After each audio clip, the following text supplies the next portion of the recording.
Gordon was cross. Why should Henry have a new shape, he grumbled. A shape good enough for me is good enough for him. He goes gallivanting off to crew, leaving us to do his work, and comes back saying how happy he feels. It's disgraceful. And there's another thing. Henry whistles too much. No respectable engine ever whistles loudly at stations. It isn't wrong, but we just don't do it. Poor Henry didn't feel happy anymore. Never mind, whispered Percy. I'm glad you're home again. I like your whistling. Goodbye, Henry, called Gordon. We're glad to have you with us again, but remember what I said. Later, Henry stopped at Edward's station. Hello, Henry, said Edward. You look splendid. I was pleased to hear your happy whistle yesterday. Thank you, Edward, smiled Henry. Shh, shh. Can you hear something? It sounds like Gordon, said Edward, and it ought to be Gordon. But Gordon never whistles like that. It was Gordon. He came rushing down the hill at a tremendous rate. He didn't look at Henry, and he didn't look at Edward. He screamed straight through the station and disappeared. Well, said Edward.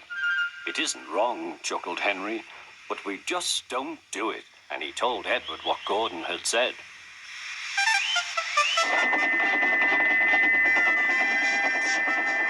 Meanwhile, Gordon screeched along the line. The noise was awful.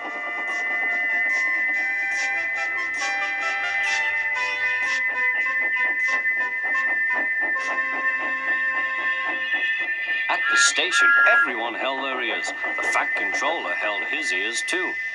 Take him away, he bellowed, and stop that noise! Gordon puffed sadly away, but he wouldn't stop whistling until two fitters climbed up and knocked his whistle valve in place. That night, Gordon slunk into the shed. He was glad it was empty. It isn't wrong, murmured Henry to no one in particular, but we just don't do it. No one mentioned whistles.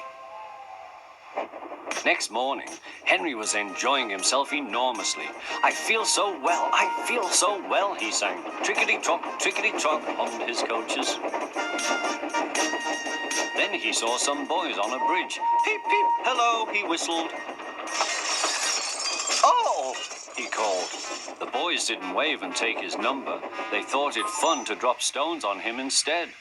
They've broken our glass, sobbed the coaches. The passengers weren't hurt, but they were cross. Call the police. No, said the driver. Leave it to Henry and me. What will you do, they asked. Can you keep a secret? Yes. Well then, said the driver. Henry is going to sneeze at those boys.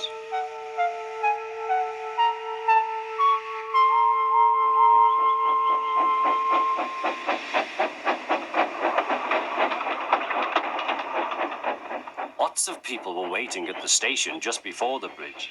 They wanted to see what would happen. Henry has plenty of ashes, said the driver. Please keep all windows shut till we have passed the bridge. Henry is as excited as we are, aren't you, old fellow?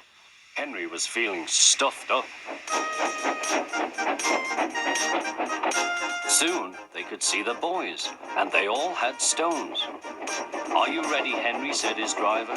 Sneeze hard when I tell you. Now, he said. Achoo, shoo!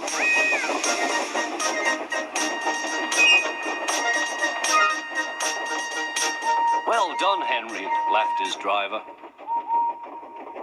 Henry went home very pleased with himself. He had taught Gordon and silly boys a lesson with a whistle and a sneeze.